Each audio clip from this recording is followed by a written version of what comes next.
ये जो है ना, क्रय क्रय तथा सामग्री प्रबंधन। सामग्री प्रबंधन एक्चुअल में एक व्यापक शब्द है, क्रय उसका भाग है। ठीक है, मतलब यहां पर कि हमको जो क्रय और सामग्री प्रबंधन है ये एक साथ पढ़ने वाली चीज होती है, ये अलग अलग नहीं होते ना। तो कहीं जगह पर आपको अलग अलग भी मिल जाएंगे कि क्रय प्रबंधन को अलग से बताया हुआ है, सामग्री प्रबंधन को अलग से बताया हुआ है, लेकिन असल में वो प्योर कॉमर्स वाला हो जाता है। ठीक है, हम फिर भी थोड़ा सा इन दोनों को अलग भी करके स्कोप रखेंगे कि बाय चांस अगर पीएससी ने पूछा क्रय प्रबंधन अलग से, तो हो सकता है कि आपको फिर जरूरत पड़े उन सब चीजों की, तो हम थोड़ी सी अलग करेंगे। लेकिन असल में ये अगर हम मैनेजमेंट में देखें तो ये एक टॉपिक है।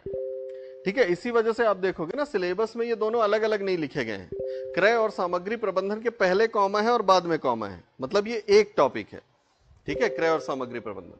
तो असल में जब हम एक इंडस्ट्रियल या ये कहें कि एक व्यावसायिक गतिविधि का संचालन करते हैं, तो व्यावसायिक गतिविधि में सामग्री प्रबंधन सबसे महत्वपूर्ण हो जाता है। और सामग्री प्रबंधन के अंतर्गत क्या चीज आएंगी भाई? देखो सिंपल सा है कि सामग्री हम क्यों एकत्रित कर रहे हैं, क्योंकि हाँ मतलब हमको तरह तरह की सामग्रियों की आवश्यकता है। हम दो तरह के उद्यमी हो सकते हैं ना, या तो हम वस्तु के उद्यमी हो सकते हैं, वस्तुओं के व्यापारी हो सकते हैं व्यवसायी, या हम सेवाओं के व्यवसायी हो सकते हैं। ठीक है, या फिर हम वस्तुओं और सेवाओं दोनों के व्यवसायी हो सकते हैं। दोनों ही चीजें हम कर रहे होते हैं ना।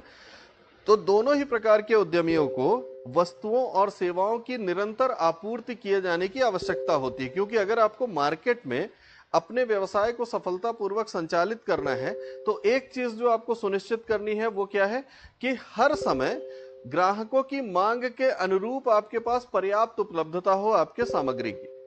अब यह सिर्फ तैयार उत्पाद की बात नहीं है, तैयार उत्पाद तो हमेशा तैयार रहना ही चाहिए, लेकिन उसके अलावा भी जो कच्चे माल की उपलब्धता है वो, ठीक है, फिर जो सहायक उत्पादों की उपलब्धता है वो, सहायक सेवाओं की उपलब्धता।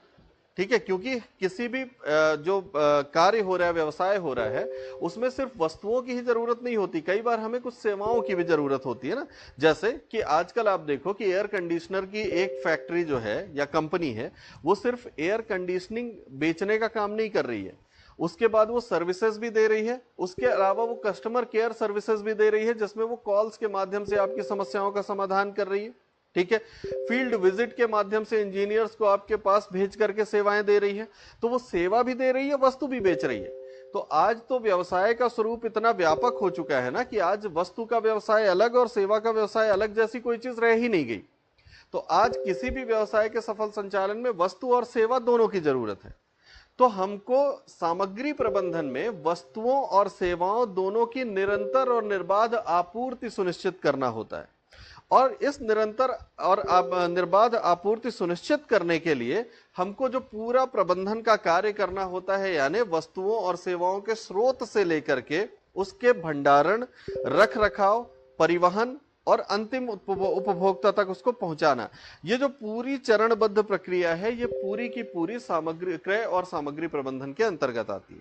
क्योंकि जब हम सोर्स से, पहले तो हमको सोर्स खोजने पड़ेंगे ना, कि सबसे पहली चीज तो यही है कि हमको पहले एक निर्धारण करना होगा कि हमारा टारगेट क्या है।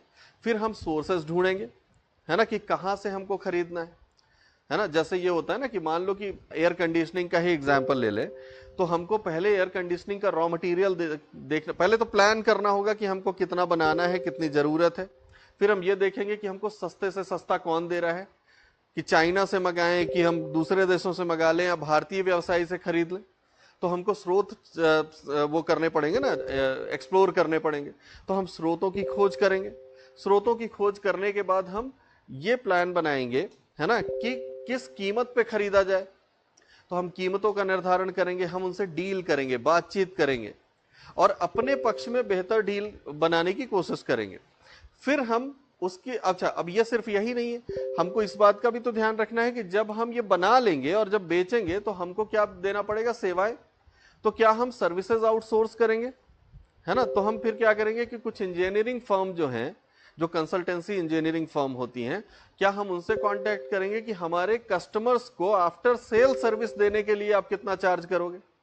तो हमको ये भी तो ढूंढना पड़ेगा कि इंजीनियर्स कहां से आएंगे, दूसरा तरीका यह है कि हम अपॉइंट भी कर सकते हैं, लेकिन आज क्या है कि व्यापार का चरित्र इतना डायनेमिक हो चुका है कि आजकल उद्योग स्वयं बहुत कम काम करना चाहते हैं, बल्कि वो सारे कार्य आउटसोर्स कर लेना चाहते हैं, दूसरी जगह से ले करके और अपने उत्पाद के रूप में देना चाहते हैं। और इसी वजह से तो परचेजिंग या प्रोक्योरमेंट इतना इंपॉर्टेंट हो गया है। पहले सिर्फ स्टोर मैनेजमेंट इंपॉर्टेंट था, मतलब आज से 50 साल पहले की बात अगर हम कर रहे होते तो हम इसी में परचेजिंग को बहुत इंपॉर्टेंट फैक्टर मानते ही नहीं। तब ये इतना इंपॉर्टेंट नहीं था। तब क्या इंपॉर्टेंट था कि हमने सामान बनाया और हम सामान को स्टोरेज कर रहे हैं, मटेरियल जो है उसका मैनेजमेंट कर रहे हैं, जो आ रहा है मटेरियल रॉ मटेरियल के तौर पे वो भी, और जो रेडीमेड मटेरियल जो हम आगे भेजेंगे वो भी, और इसके बीच में भंडारण। इसको हम किस तरह से मैनेज करेंगे सिर्फ इस बात का पढ़ना होता था। लेकिन अब क्योंकि एक उद्यम जो है वो ज्यादातर रिसोर्सेज क्रय कर रहा है बाहर से, बहुत कम उत्पाद वो अपने से तैयार कर रहा है ना, और इस वजह से आजकल इंडस्ट्रियलाइजेशन में या इंडस्ट्रीज के संचालन में, ऑपरेशन में प्रोक्योरमेंट बहुत इंपॉर्टेंट फैक्टर हो गया है। तो अब स्टोर मैनेजमेंट के साथ हमको प्रोक्योरमेंट भी करना होता है ना। अब यहां पे देखो, जैसे सामग्री प्रबंधन में आप जैसे ये वाला जो चित्र देख रहे हैं ना, ये बेसिकली इन्वेंट्री का चित्र है। इन्वेंट्री एक बड़ा महत्वपूर्ण शब्द है, इतना महत्वपूर्ण है कि इसके लिए हिंदी में कोई शब्द इस्तेमाल प्रचलन में किया ही नहीं जाता। हिंदी में भी इन्वेंट्री कहते हैं, इंग्लिश में भी इन्वेंट्री कहते हैं। जैसे अगर आप इधर से आप अगर इन्वेंट्री को समझने का मैं बता रहा हूं, इन्वेंट्री को समझना हो तो आप ये समझें कि आप अगर एबी रोड पे जाएंगे ना, तो आगे आपको भोपाल साइड में फ्लिपकार्ट का एक बहुत बड़ा सा बिल्डिंग दिखाई देगा, है ना। हाँ, तो वो फ्लिपकार्ट की बहुत बड़ी बिल्डिंग है। उसके अंदर आप प्रवेश करोगे ना, तो आपको इसी तरह की बहुत ऊंचे ऊंचे से वो रैक्स दिखाई देंगे, मतलब कई बहुत 50-50 फीट ऊंचा छत है उनकी। तो उस पे आपको बहुत हैवी रैक्स दिखाई देंगे, बहुत बड़ा सा हॉल है, बहुत बड़ी सी बिल्डिंग, उसमें सामान ही सामान ऐसे कार्टन्स में भर भर के ठूसा हुआ है, ठीक है। और वहां से वो क्या करते हैं, वहां से वो इस पूरे क्षेत्र की सप्लाई मैनेज करते हैं। तो इन्वेंट्री क्या है, इन्वेंट्री असल में वो हिस्सा होता है स्टोर मैनेजमेंट का या मटेरियल मैनेजमेंट का, जिसके अंतर्गत तैयार उत्पाद को ग्राहक तक पर्याप्त रूप से पहुंचाने के लिए उसको एकत्रित किया जाता है। ऑर्गेनाइज्ड स्टोरेज जिसको कहते हैं ना, कि संगठित रूप से स्टोरेज करना, भंडारण करना, उसको इन्वेंट्री कहते हैं। इन्वेंट्री सामग्री प्रबंधन का सबसे महत्वपूर्ण भाग है, ये सबसे महत्वपूर्ण भाग है। आजकल व्यापार और व्यवसाय के संचालन में अगर आप एक बिजनेसमैन हैं तो आपसे इन्वेंट्री मैनेजमेंट आता है कि नहीं, ये बहुत जरूरी है। ये क्यों जरूरी है, क्योंकि कंपनी का प्रोडक्ट है, कंपनी तो सेंट्रलाइज्ड है, दिल्ली या मुंबई में बैठी हुई है, ठीक है, और कंपनी का व्यवसाय पूरे देश में है। तो कंपनी जब उत्पादन कर रही है तो ये आपूर्ति, एक तो उनका सेंट्रल स्टोरेज है, सेंट्रल वेयर हाउस, जहां वो सब भर के रखे हैं, लेकिन वहां से तो हर जगह नहीं भेज सकते ना, तो उनको हर जगह पर इन्वेंट्रीज बनानी पड़ती हैं, ठीक है। और इन इन्वेंट्रीज में आप कितना मटेरियल रखोगे, ये एक बहुत बड़ा चुनौती होता है कि आपको इसका आकलन करना पड़ेगा कि कितनी रिक्वायरमेंट है और इसके अनुसार हम कितना इन्वेंट्री में रखेंगे। इन्वेंट्री मैनेजमेंट इतना महत्वपूर्ण हो गया, जैसे आपको मैंने कैश फ्लो मैनेजमेंट बताया था ना, कि आजकल कंपनियां बर्बाद इसलिए हो जाती हैं क्योंकि व्यापार खूब चल रहा है, कैश फ्लो नहीं मेंटेन कर पा रहे। उसी तरह से कंपनियां इसलिए भी बर्बाद हो रही हैं कि वो व्यापार खूब चल रहा है, खूब डिमांड है, इन्वेंट्री मैनेज नहीं हो पा रही है, कहां पे कितना भेजना है और कैसे भेजना है यही नहीं मैनेज कर पा रहे। तो अब तो मतलब इन्वेंट्री मैनेज करने के लिए मैनेजर्स अपॉइंट किए जाते हैं, पूरी टीम होती है। तो अब व्यवसाय उतना सरल तो रहा नहीं। तो अब अगर हमको व्यवसाय चलाना है तो हमको प्रोक्योरमेंट और मटेरियल मैनेजमेंट पे बहुत ज्यादा ध्यान देना होता है, और इसी वजह से अपन इसको पढ़ भी रहे हैं, है ना। हालांकि इसकी पोजीशनिंग जो है सिलेबस में वो गलत जगह पे है। अभी नेक्स्ट यूनिट में हम प्रबंधन के कार्य और प्रबंधन के सिद्धांत पढ़ने लगेंगे, तो ये बीच में आ गया है, ठीक है, लेकिन सिलेबस में गलत जगह पे ही है, पढ़ना तो पड़ेगा। तो इसको हम परिभाषित कैसे करते हैं कि व्यवसाय के संचालन में सामग्री आपूर्ति की योजना बनाने, ठीक है, सोर्सिंग, खरीद, स्थानांतरण, भंडारण और नियंत्रण के समन्वय का कार्य है।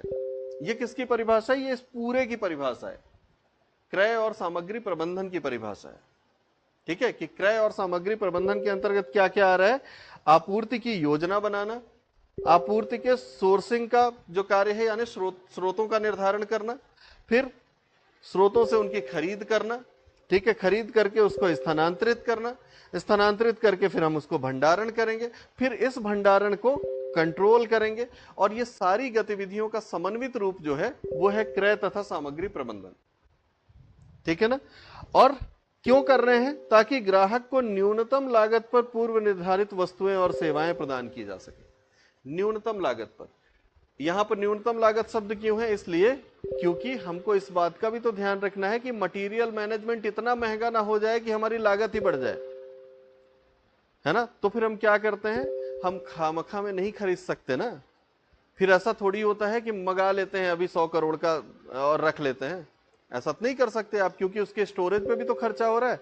और आप ऐसे अंधाधुंध स्टोरेज तो नहीं बना सकते कि साल भर की डिमांड का एक बार में आप स्टोर कर लो, नहीं कर सकते। तो फिर आपको इसीलिए तो मैनेजमेंट करना है ना, कि आपको कितने दिन पहले प्लान करना है कि अगले एक हफ्ते की सप्लाई हमारे पास इन्वेंट्री में आ जाए, वरना तो फिर आप इन्वेंट्रीज ही बनाते रह जाएंगे, बड़े बड़े गोदाम ही बनाते रह जाएंगे ना, तो फिर तो परेशान हो जाएंगे आप, है ना। तो ये बहुत महत्वपूर्ण है। अब इसमें हम इसको फिलहाल दो भागों में पढ़ेंगे, क्रय वाला अलग करेंगे, सामग्री प्रबंधन अलग करेंगे। वैसे इसकी आवश्यकता नहीं है, लेकिन वही एमपीपीएससी के अप्रोच को देखते हुए अपन कर लेते हैं, है ना। और बहुत संभावना है, 100% संभावना है कि अलग अलग नहीं पूछा जाएगा। ठीक है, पूछा एक साथ ही जाएगा, फिर भी चांस ले सकते हैं अपन ठीक है, तो एक इंट्रोडक्शन तो लिख ही लें इसमें, है ना।